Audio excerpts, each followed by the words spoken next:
ነገ እንለወጣለን። ስለመለወጣችን ስላለመለወጣችን አትጨነቁ። ዝም ብላችሁ ተማሩ። አታስቡ አላልኩም፣ አትጨነቁ ነው ያልኩት። ተማሩ። ስትማሩ ቆይታችሁ መሄዳችሁ አሁን ኃጢአት ስትሰሩ ትችላላችሁ። ቢቻል አትስሩ፣ አንስራ። ባይሆን ግን ተመልሰን መተንም እንማር፣ እንስተካከላለን። ጌታዬ ኢየሱስ ክርስቶስ ሆይ እንደ በጎ አዝመራህ ቁጠረኝ፣ በጆሮዬ ውስጥ እንክርዳድ ከሚዘራብኝ ክፉ ጠላት ጠብቀኝ።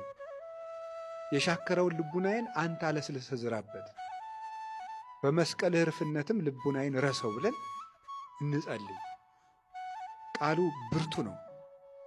ቃለ እግዚአብሔር ይመትር ነደ እሳት፣ ቃለ እግዚአብሔር ያድለቀልቁ ለገዳም።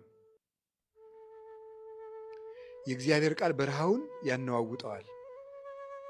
የእግዚአብሔር ቃል የእሳቱን ነበልባል ይቆርጣል ስለሚል